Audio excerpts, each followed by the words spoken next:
చేయాలి. అండ్ అట్లాగే ముఖ్యంగా ఇక్కడ నేను ఇంకోటి చెప్పదలుచుకున్నా, షామీర్పేట ఎంఆర్ఓ అండ్ అట్లనే షామీర్పేట మేడ్చల్ మల్కాజ్గిరి జిల్లా షామీర్పేట మండల్ షామీర్పేట ఎంఆర్ఓ అండ్ అదే రకంగా సర్వేయర్ షామీర్పేట సర్వేయర్ వీళ్ళిద్దరూ పారిజాతం డెవలపర్స్తో కుమ్మక్కయ్యి ఒక సామాన్య రైతుని ఇక్కట్లు పెడతా ఉన్నారు. అక్కడ రైతులు వ్యవసాయం చేసుకునేటువంటి భూమిని మూసేసి ఈ పారిజాత డెవలపర్స్ అనే ఒక డెవలపర్స్ అంజయ్య గౌడ ఏదో ఉంది పేరు. సో వీళ్ళతోటి కుమ్మక్కయ్యి కొన్ని కోట్ల రూపాయలు లక్షల రూపాయలు మరి వీళ్ళకి ఇచ్చినారా వీళ్ళు తిన్నారా తెలియదు. ఓకే టీవీ ఎక్స్క్లూజివ్గా అక్కడ పోయి కంప్లైంట్ చేసింది.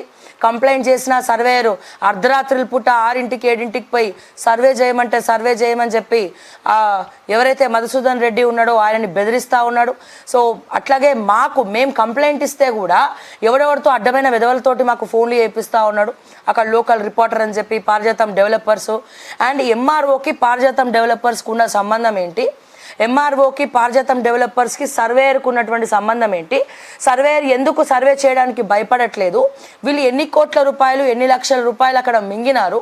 ఆల్రెడీ గతంలో 8 నెలల క్రితం షామీర్పేట ఎంఆర్ఓ పాత అతను ఎవరైతే ఉన్నాడో అతను అమ్ముడు పోయినాడని చెప్పి ఏసీబీ రైడ్స్ చేసింది, ఏసీబీ అటాక్ చేసింది. సో ఏసీబీ ముందరికి ఏసీబీ రైడ్స్ చేసి మరి పట్టించింది. ఆ ఎంఆర్ఓ ఎవడో కూడా మనకు తెలుసు. ఇప్పుడు వచ్చినటువంటి కొత్త ఎంఆర్ఓ కూడా మేము కంప్లైంట్ ఇచ్చినా సరే ఏమంటాడు, సర్వే చేయకముందే ఆ ల్యాండ్ ప్రైవేట్ వాడిది అంటాడు. ప్రైవేట్ వాడిది అయితే నువ్వు చూపిరా బై, నువ్వు ఆ ల్యాండ్ ప్రైవేట్ వాడిది అయితే నువ్వు సర్వే చేయి, ఎందుకు భయపడుతున్నావు సర్వే చేయనికి? సో పారిజాతం డెవలపర్స్ ప్రైవేట్ వాడిదా? ఏ ప్రైవేట్ వాడిది డాక్యుమెంట్స్ చూపియండి, ఏ ప్రైవేట్ వాడిది డాక్యుమెంట్స్ చూపియండి, పారిజాతం డెవలపర్స్ డాక్యుమెంట్స్ చూపించమను. సో అక్కడ ఉన్నది బావి, రైతులని వ్యవసాయం చేసుకొని ఇవ్వకుండా బావిని మూసేసి బావిని కబ్జా పెట్టి చేసుకుంటా పోతే పనులు చేసుకుంటా ఉంటే ఏం చూస్తూ ఊరుకుంటాం అనుకుంటున్నారా? ఒకసారి చెప్తాం, 2 సార్లు చెప్తాం. మేము అఫీషియల్గా ఆర్డీఓకి కంప్లైంట్ ఇచ్చినాం, నిన్న కలెక్టర్కు కంప్లైంట్ ఇచ్చినాం. అండ్ ఇవాళ నేను మాట్లాడుతూ ఉన్నా, సిగ్గు శరాలు ఉండాలండి ఒక్కొక్కడికి పైసలు తీసుకొని అమ్ముడు పోనీకి. పైగా ఎవడో ఒకడు వచ్చిండు, వాడు రిపోర్టర్ అంట. వాడు వచ్చి పారిజాతం డెవలపర్స్ వాడు ప్రెసిడెంట్ ఆఫ్ ఇండియాతో అవార్డు తీసుకున్నాడంట.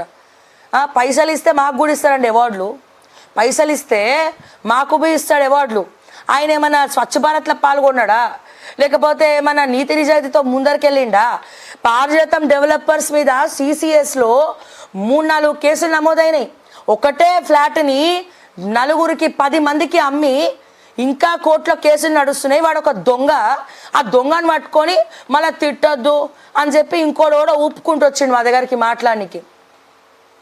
అంటే రైతులకు అన్యాయం చేస్తూ ఉంటే అమ్ముడు పోమంటారా మమ్మల్ని? రైతులకు అన్యాయం చేస్తూ ఉంటే చూస్తూ ఊరుకోమంటారా?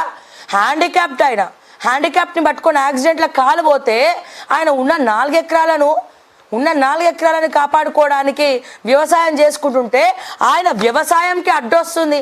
వ్యవసాయంకి ఆ బావిలోకి వెళ్ళి నీళ్ళు వస్తూ ఉంటే మీరు ఎంఆర్ఓ తోటి కుమ్మక్కై అక్కడ ఉన్నటువంటి సర్వేయర్కి లంచం ఇచ్చి అక్కడ ఉన్నటువంటి సర్వేయర్లను మేనేజ్ చేసి ఎంఆర్ఓలను మ్యానిపులేట్ చేసి బావిని కప్పిచ్చేసి ఇప్పుడు మేము అడుగుతూ ఉంటే సర్వే చేయడానికి కూడా మాట్లాడిని చేతగాని దద్దమ్మని మీరు మాట్లాడుతున్నారు. మళ్ళీ మాటలన్నీ కూడా ఎంత తీసుకున్నారు?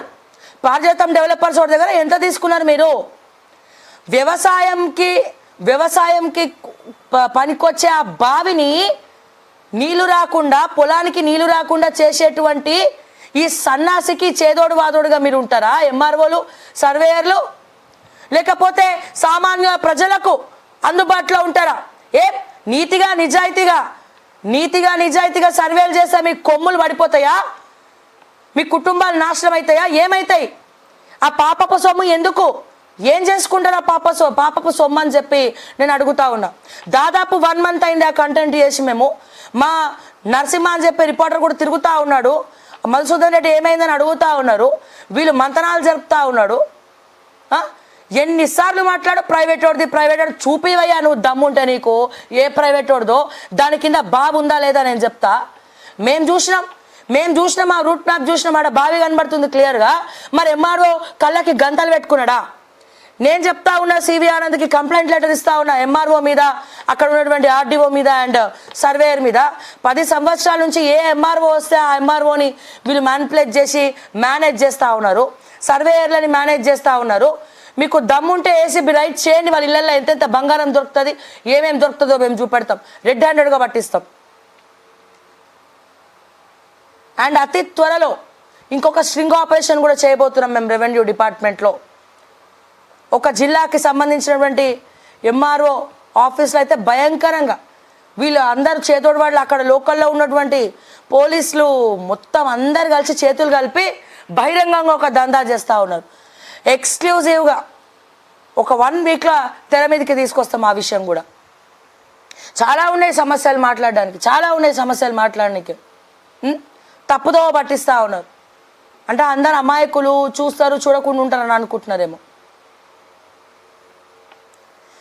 సో ఇట్లా మొత్తం రెవెన్యూ డిపార్ట్మెంట్ మొత్తం భ్రష్టు పట్టిపోయిందండి. రెవెన్యూ డిపార్ట్మెంట్ మొత్తం భ్రష్టు పట్టిపోయింది. మీకు దమ్ములుంటే ఒక్కొక్క ఎంఆర్ఓ ఆస్తులు 100 కోట్లు, 100 కోట్లు, 200 కోట్లు దాటినాయి. నేను చెప్పేది చాలా తక్కువ, కానీ 200 కోట్లు, 500 కోట్లు దాటినటువంటి ఎంఆర్ఓలు ఉన్నారు. వాళ్ళకు వచ్చే జీతం ఎంత, వాళ్ళ ఆస్తులు ఎంత, వాళ్ళ భార్యల పేరు మీద, వాళ్ళ పిల్లల పేర్ల మీద. ముఖ్యంగా సర్వేయర్లు ఆడిందే ఆట, పాడిందే పాట. ముఖ్యంగా పటంచేరు సర్వేయరు, అమీన్పూర్ సర్వేయరు, వాళ్ళు ఆడిందే ఆట, పాడిందే పాట. రంగారెడ్డి జిల్లా, మెదక్ జిల్లా, మేడ్చల్, మల్కాజ్గిరి జిల్లా, వికారాబాద్ జిల్లా, ఈ ఓఆర్ఆర్ చుట్టుపక్కల ఉన్నటువంటి భూములన్నీ కూడా హాట్ కేక్ లాగా ఉన్నాయి. అట్లాగే ఈ పరిధిలోకి చెందినటువంటి ఎంఆర్ఓలు కూడా విచ్చలవిడిగా దందాలు చేసుకుంటూ పోతా ఉన్నారు. మధ్యలో మీడియేటర్లు, బ్రోకర్లు ఎంఆర్ఓ ఆఫీసుల చుట్టూ, గివి వీళ్ళు చేసే దందాలు.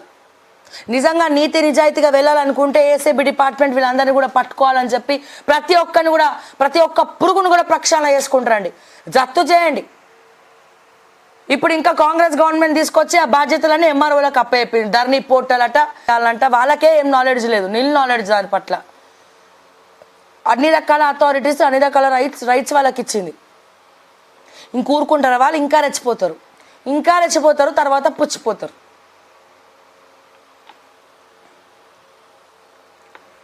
సో ఇట్లా చాలా ఉన్నాయండి, 1 కాదు 2 కాదు, చాలా ఉన్నాయి.